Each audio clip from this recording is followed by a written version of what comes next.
દામિની દામિની હા હા આંટી બસ જસ્ટ ઘરે પહોંચી છું પછી તમને ફોન કરું. ક્યારનો બૂમા બૂમ કરું છું, તું ક્યાં ગઈ હતી? આ બાજુવાળા આંટી છે કે નહીં એમના ઘરે ગયા હતી. હા, બાજુવાળા આંટી. હિરલ આંટી. અચ્છા, હિરલ માસીને ત્યાં. હા હા. આ પહેલા તો છે ને કોંગ્રેચ્યુલેશન્સ. અરે સેમ ટુ યુ. સારું કહેવાય કે તારી દોસ્તી થઈ ગઈ એમની સાથે સારી એવી. અને મેં જ કહ્યું જ હતું એમને કે મારી બેન આખો દિવસ ઘરે એકલી હોય તો તમે એને કંપની આપતા રહેજો.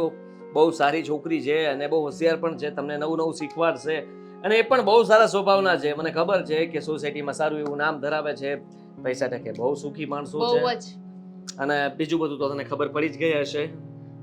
તો આ કોંગ્રેચ્યુલેશન્સ તારા માટે હતું. હા હા. આ કેમ? જો તું ખુશ થઈ જા. આ તને જે ન્યૂઝ આપીશ ને એ સાંભળીને તો તું ઉછળવા લાગીશ. અચ્છા, દત્તક લેવાના છે હિરલ માસી આપણને? એવું જ કઈ પણ દત્તક નહીં લે. કઈ એટલે કહેવા શું માંગે છે? તને એમની દીકરી મીરા ખબર છે? હા, મીરા જોઈ છે. બહુ સારી છે નહીં? રૂડી રૂપાળી છે, દેખાવડી કેવી છે? મુદ્દા ઉપર આવો, હવે મને કઈક દાળમાં કાળું લાગે છે. આખી દાળ જ કાળી છે. હું શું કહેતી હતી? તો તેને જોઈ છે ને કેવી રૂડી રૂપાળી. હા ખબર છે, રૂડી રૂપાળી સુંદર. એનથી આગળ વધીશ. હા, તો એ રૂડી રૂપાળી છે, સુંદર છે, ભણેલી ગણેલી છે, હોશિયાર છે. હા તો બધું છે, એ બધું જ છે. તો એનું શું? તું વિચાર કર. વિચારવું નથી. શું કરવાનું છે? વાત શું છે? લગન. કોના? તારા.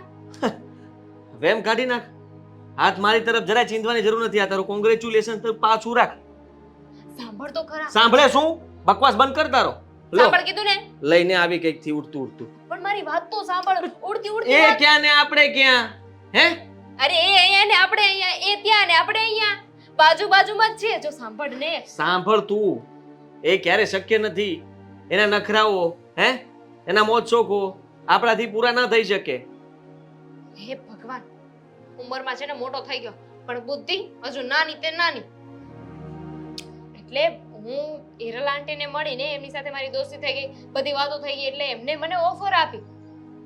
લોફર વાળી. એ ઓફર આપે ને આપણે લઈ લેવાની. સાંભળ તો ખરા મારા પહેલા. હવે છે ને વચ્ચે નહીં બોલતો, મને બોલવા દે છે, મારી લિંક તૂટી જાય. તો એમણે મને કહ્યું છે કે તારો ભાઈ છે ને એની પણ ઉંમર થઈ ગઈ છે ને, એ પણ હવે લગ્ન કરવા જેવો થઈ ગયો છે. મેં કહ્યું હા. તો કહેતા હતા કે તારો ભાઈ સંસ્કારો છે ને ઘણો સારો છે, કમાઈ પણ છે, તો મારી દીકરીના લગ્ન તારા ભાઈ સાથે કરાવીએ તો? મેં તો હા પાડી દીધી. તે હા પાડી છે ને? મેં થોડી પાડી છે? હે? મેં તો હા પાડી દીધી. ના પાડી આવજા. હા પાડી દીધી તો પૂછ્યું તું મને? મને પૂછ્યા વગર તું ગમે તે ડિસિઝન લઈ લે એટલે મારે હા પાડવાની. સાંભળ તો ખરા તને. સાંભળવું નથી મારે કઈ. હા, એ લોકો તો ખાલી વાત કરે તો આપણે એમને હા પાડી દેવી જરૂરી નથી. હવે એમની માટે એ ધારે ત્યાં માગું નાખી શકે ને ત્યાં એના લગ્ન કરાવી શકે, તો પછી આપણે ત્યાં વાત ચલાવવાની જરૂર શું છે? એના કોઈ સગા સંબંધી મરી ગયા છે? પણ મેં થોડી વાત ચલાવી છે, એમને વાત તો ચલાવી છે. વિચાર કર. વિચાર કર કે એમણે અહીંયા જ વાત કેમ ચલાવી. તું વિચાર કર કે તું કેટલો ડાયો અને સંસ્કારી છે ને એટલે તારી સાથે વાત ચલાવવાની વાત કરી છે.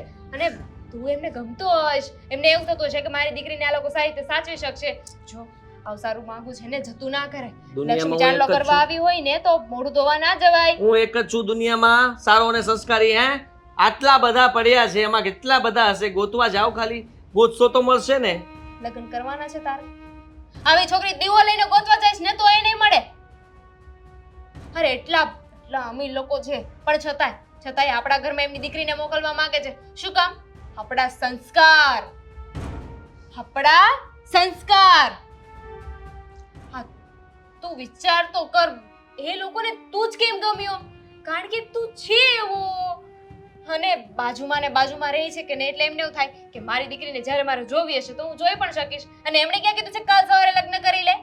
મળી તો શકે ને. પણ વાત તો બરાબર તારી, પણ હું શું કહું છું? કઈ નો કહેતો. તે હા પાડી દીધી. મેં હા પાડી દીધી છે, મળવાની હા પાડી છે. તું મળી લે, મળી લે, તને ગમી જ જશે. તો સારું. મને ખબર જ હતી કે તું હા પાડીશ. જે શરમાઈ ગયા.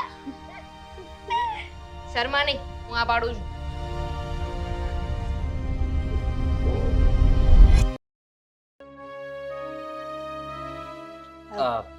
તો તબિયત પાણી સારા તમારા? એકદમ સરસ. પણ તમારે કેમ ચાલે છે હમણાં? હા, ટકાટક. મને મીરા કહેતી હતી કે વચ્ચે કંઈક મજા નહોતી તમને. મજા અને મને નબળાઈ આવી ગઈ હતી, બીજું કઈ નહીં. આ શું કે એકી સાથે બે બૈરાઓનો ઘરમાં ત્રાસ વધી ગયો હોય તો કેવું લાગે? એક તો મારી બેન અને ઉપરથી મીરા. હા, એટલે ત્યારે જોવા જેવું એ હોય કે હા. મીરા, મમ્મીને બસ એ જ સમજાવતો હતો. મમ્મી પેપર્સ છે, વકીલને મળીને આવી છું. હવે તમે સાઈન કરી આપો એટલે હું છૂટી. કેમ સાઈન કરવાની? મમ્મી મારી પ્રોપર્ટીના કાગળિયા છે આ. હવે સાઈન કરી આપો તો અમે પૈસાવાળા થઈએ ને. પણ બેટા, હા, વકીલના કાગળિયા પર સાઈન કરવાની કોઈ જરૂર નથી ને. કેમ? તમે તો કહ્યું હતું કે લગ્ન થાય એટલે મને મારી પ્રોપર્ટી મળી જશે. તો હવે એ પહેલા તો મેં વસિયતનામું બનાવી દીધું હતું ને. એમાં ઘણી બધી ટર્મ એન્ડ કન્ડિશન હોય. શું થઈ ગયું? હા, આ તારા નામ પર પ્રોપર્ટી કરવી જરૂરી છે? હા મમ્મી, જરૂરી છે. અરે હું મરી જાઉં તો પછી તારા નામે જ થવાની ને પ્રોપર્ટી. મમ્મી તમે લોકો સમજતા કેમ નથી? કામ છે મારે, પૈસાની જરૂર છે. તારે પૈસાની શું જરૂર પડી? હા, તો- જમાઈ, શું કામ છે ને પૈસાનું? મને કે ને શેના માટે જોઈએ છે? નવો બિઝનેસ ચાલુ કરવો છે, 80 લાખ રૂપિયાની જરૂર છે, આપશો? તો પછી આ 2 કરોડ જેવા ટ્રાન્સફર કરી આપું છું ને. મમ્મી મારી બધી જ પ્રોપર્ટી મારે જોઈએ છે. પણ બધી પ્રોપર્ટીની શું જરૂર છે? તારે 80 લાખની જરૂર છે, એની કરતાં વધારે તો તને આપું જ છું ને. એટલે તમે જે આ સાઇન કરવાનું કહ્યું હતું કે લગ્ન પછી તારા પ્રોપર્ટીના પેપર્સ પર સાઇન કરી આપીશ, એનું શું થયું? એ કહેવાનું હોય, કરવાનું થોડું હોય. અને આમ પણ જે ભવિષ્યમાં તારું વિચાર્યું હતું ને એ તો મેં ક્યારનું કરી દીધું છે. શેની વાત ચાલી રહી છે? તું લગ્ન થાય પછી પ્રોપર્ટી નામ પર થશે? મારા પપ્પાએ મારા નામે ઘણી બધી પ્રોપર્ટી મૂકી છે જે મારા લગ્ન પછી મને મળવાની હતી. મમ્મીએ પ્રોમિસ કર્યું હતું કે મમ્મી કહેશે ત્યાં હું લગ્ન કરી લઈશ ને તો મમ્મી મારી પ્રોપર્ટી મને આપી દેશે. લગ્નને ઘણો સમય થઈ ગયો છે અને મમ્મીએ કીધું મેં ત્યાં જ લગ્ન કર્યા છે. તમારી સાથે પણ હું બરાબર રહું છું કે નહીં? હા. તો હવે મને મારી પ્રોપર્ટી મળવી જોઈએ કે નહીં? મમ્મી એની બોલીથી ફરી ન શકે. ફરી ક્યાં ગઈ છું? પ્રોપર્ટી તો તને મળવાની છે અને સાંભળને મળી પણ ગઈ છે. હું કહું ને ત્યાં સુધી તો મળી જ ગઈ કહેવાય. પણ તું એમ નહીં કહીશ કે કેવી રીતે મળી ગઈ? કેવી રીતે? જો તારે અત્યારે 80 લાખની જરૂર છે, હું તને 2 CR આપું છું એટલે ઘણાય પૈસા થઈ ગયા. હવે વાત રહી બીજી પ્રોપર્ટી. 2 કરોડ? બેટા આટલું તો બહુ થઈ ગયું ને. હવે વધારે તો હું ન આપી શકું ને. આગળ વાત કરીએ આપણે. શરમ.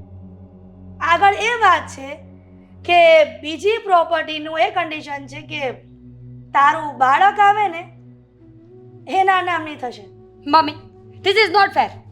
તમે શું કહ્યું હતું કે લગ્ન પછી મને પ્રોપર્ટી મળશે? મેં લગ્ન કરી લીધા ને તો ક્યાં છે મારી પ્રોપર્ટી? અને બોલી હતી ફરવાની વાત નહોતી. ક્યાં ફરી છું? આ તારા નામે કરું કે તારા બાળકના નામે, શું ફરક પડે? આ સમજી નહીં તું? વારસાઈ તરીકે જો દીકરો આવશે શટ અપ. તો બધી પ્રોપર્ટી ડાયરેક્ટલી એના નામ પર થઈ જશે. તમે લોકો મને ઉલ્લુ બનાવી રહ્યા છો. મને તો આ વાતની જાણ પણ નથી. આ તો પ્લીઝ તમને બધી ખબર જ હશે. મમ્મી સાચું બોલો, કેટલા પૈસા ખવડાવ્યા છે આને? એક કેવી પણ- વાત કરે છે તું? હા, તું અત્યારે મારી સાથે આવી રીતે વાત કરી રહી છે. મને તો જાણે આ વાતની ખબર જ નહોતી. હા, લગ્ન માટે જ્યારે તમે મને કીધું ત્યારે તું મમ્મીના કહેવાથી મારી સાથે લગ્ન કરે છે એ વાતની પણ મને નહોતી ખબર. મને તો એમ હતું કે તને હું તો ગમતો હવે હોઈશ. ખબર પડી ગઈ ને આદિત્ય? મીરા, આ જમાઈ સાથે વાત કરવાની શું રીત છે? બરાબર વાત કરી રહી છું. અત્યાર સુધી તમે કહ્યું એમ નાચીને તો હવે મને મારી પ્રોપર્ટી જોઈએ છે. કહ્યું ને કે 2 CR સિવાય વધારે પૈસા મળશે નહીં.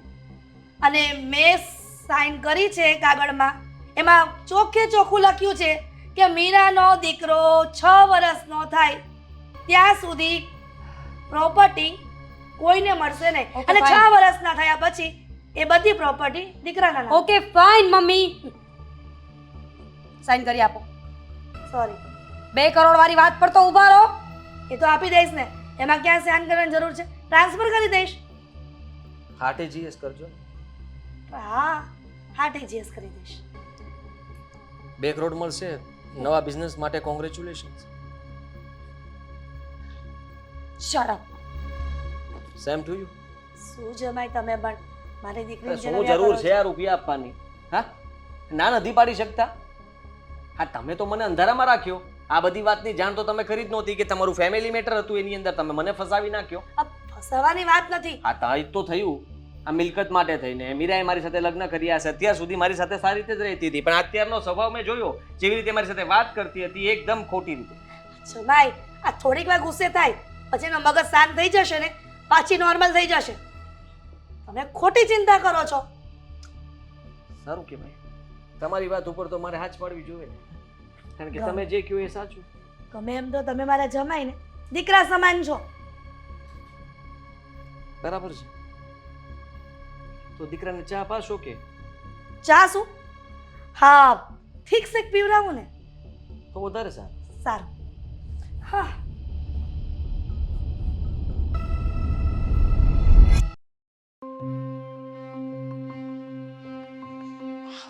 હદ કરે છે યાર. આ તારા મમ્મી હવે સસ્પેન્સ થ્રિલર બનાવી રહ્યા છે. તો શું કરું? પહેલા કીધું કે લગ્ન કર, પછી પૈસા મળશે, બધી પ્રોપર્ટી મળશે. હવે કહે છે કે બાળક કરો. આ તારા મમ્મીનું મગજ તો ઠેકાણે છે ને? મારા મમ્મી બહુ હોશિયાર છે, દેખાય છે ખાલી ભોળા, પણ ચાલાકીઓ તો એમની પાસે જ છે એમની બધી. અરે પણ આવું કોણ કરે યાર? લગ્ન પછીની શરત ઓકે હતી કે માનવામાં પણ આવે. હવે બાળક થઈ જાય ને, એ કેટલા વર્ષનું? 5 વર્ષનું બાળક થાય ત્યાં સુધી રાહ જોવાની. મમ્મી ખબર નહીં તારા લગ્ન કરાવવા માંગતા હતા કે આપણી સાથે મજાક? મને લાગે છે કે આપણને બંનેને છે ને છૂટા પાડવા માટે તારા મમ્મીને હું ગમ્યો નહીં ને, એટલે આ બધી ખોટી શરતો લઈને આવ્યા છે.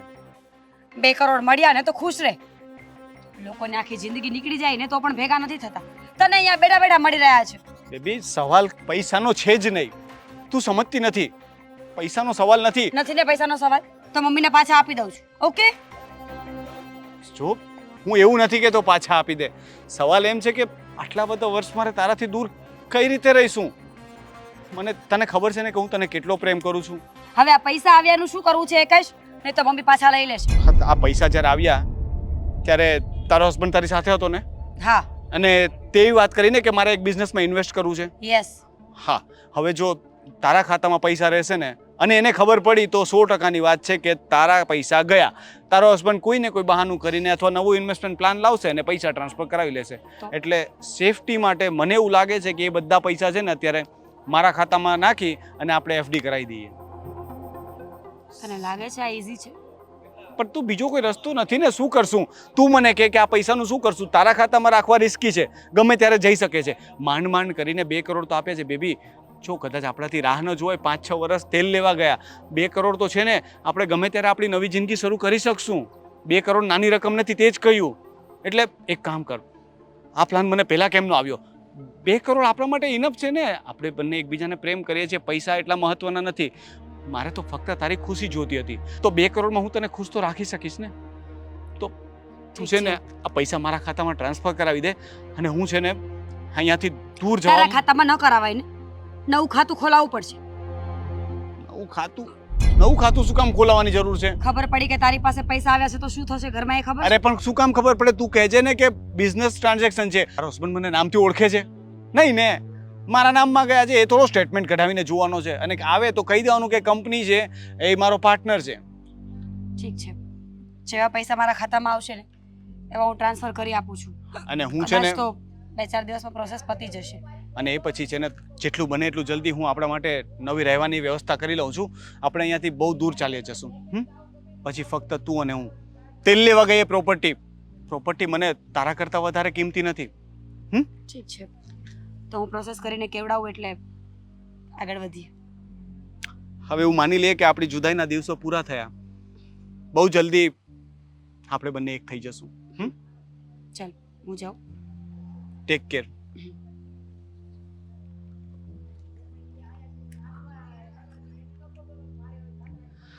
Take care. પૈસા બહુ કુત્તી ચીજ છે ડાર્લિંગ. એક વખત મારી પાસે આવશે ને પછી ના તો એ પૈસા પાછા મળશે ને